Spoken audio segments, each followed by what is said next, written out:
May nang inabangan mo eh. Yari ka pa eh.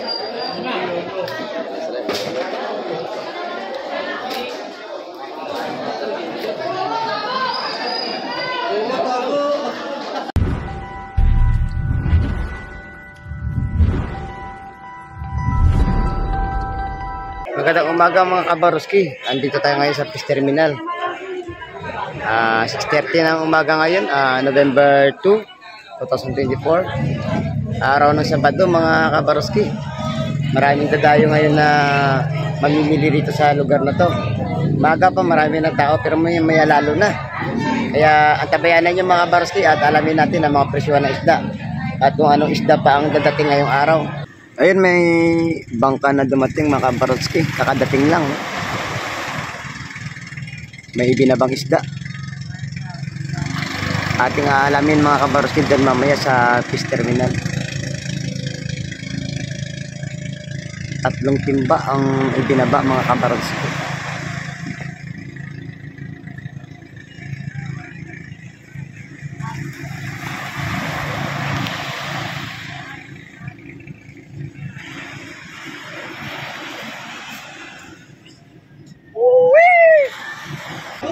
At ito na nga mga kabaroski ang huli nila na ibinaba dito sa aming fishport. Limasag, samutsarang isda, may bakoko, may salinga at may talakitok. Yun, halo-halo na mabibili lang natin sa 180 ang kada kilo ng alimasag mga kabaroski. Sa mga bakoko naman ay mabibili ng 150 kada tumpok. At ganun din naman sa salinga at saka sa talakitok ay mabibili natin ng 150 ang kada tumpok. Kung bibili kayo sa per kilo mga kabaroski ay mabibili ninyo sa 280 ang kada kilo ng mga isda na ating binanggit mga kabaroski. Ayan, hinalo-halo nila yan at ipinaghihiwalay ang mga isda para mag-iisang klase. Kung bakoko, kung salinga, kung talakitok. At dito tayo sa alimasag, ayun, binibenta na yan ng 180 ang kada kilo niyan. Ayun. Ito, 150 ang kada supot nito, kada balot ng bisugo at saka kabayas. Yun, 150 ang tumpukan mga kabaroski. Ito yung tumpukan ng, yun, 150 mga kabaroski kung inyo makikita dyan. At saka nag-iisang tumpok na hipo na yun ay binibenta yan ng 220 ang kada tumpok.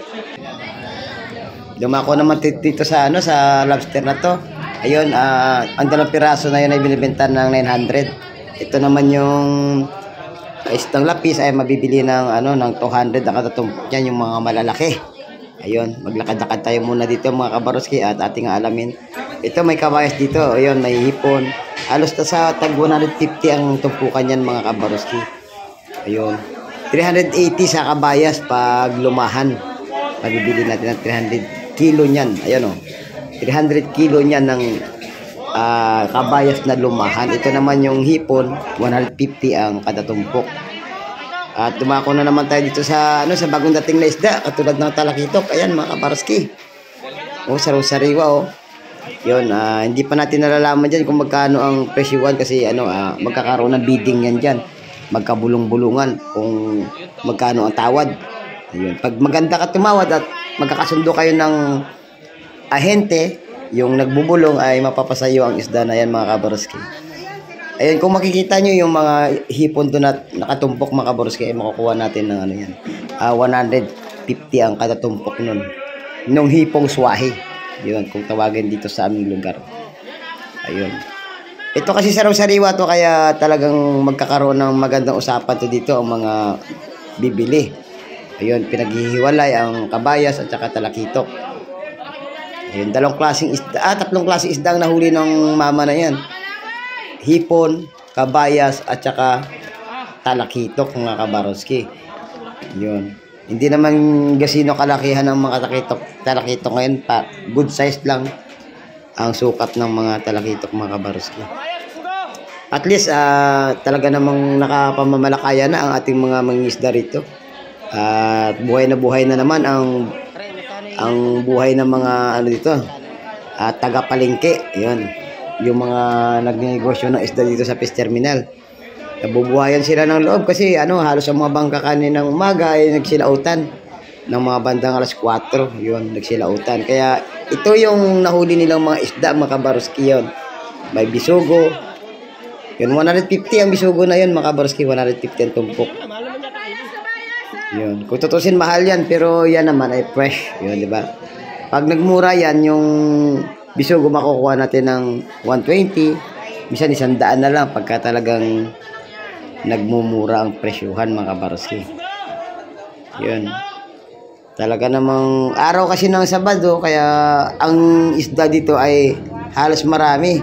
Dumadayo pa yung mga taga ibang lugar para magbagsak ng isda dito, mga kabaroski. Ayun, oh.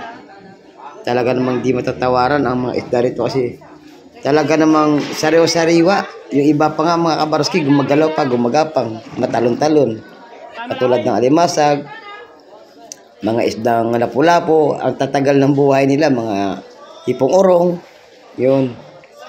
Itong talakitok na to talagang papakyawin yan, mga kabaroski, mamaya. Dahil magkakasundo ang mga mga buyer at saka ahente mamaya. Kaya dumako tayo dito sa alimasag na to na ibinibenta ng 150 sa motsari na yan, no?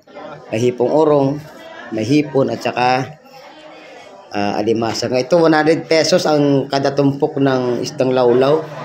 Ayun, mura na ngayon yan at saka bagong huli din yan, mga kabaroski. Ito binibenta lang din ng 120 ang tumpok nito. Kung magaling kang tumawad, makukuha mo na 100 yan.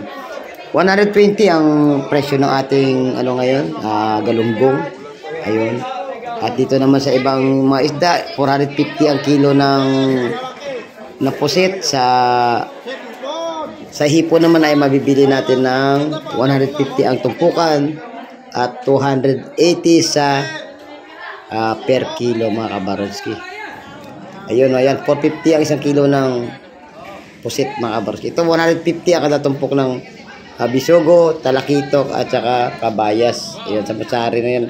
Ito namang espada ay hindi pa natin malalaman kung magkano ang presyo yan, pero yan ay sa tumpukan ay mabibili natin ng 150 dalawang piraso.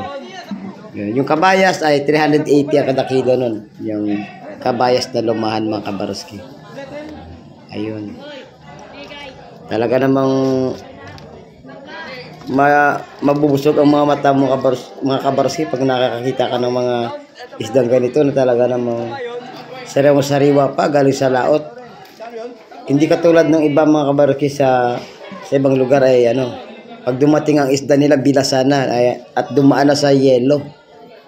Kaya akala mo fresh pa rin kasi na yellowhan, pero iba pa rin yung, mga kabaroski, pag bumibili ka ng isda ay talagang ikaw mismo makasaksi na ay ito sariwa talaga to.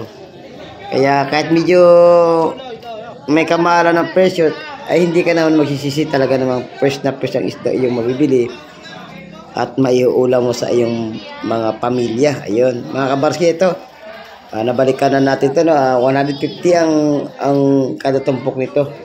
Ayun. Basta, mga kabaroski, pag araw ng Sabado Linggo, ang sistema lang ng mga bilihan ng isda dito, 150 sa tumpukan hanggang 180. Sa kilo naman, mayroong 280 at hanggang 380 ang kada kilo.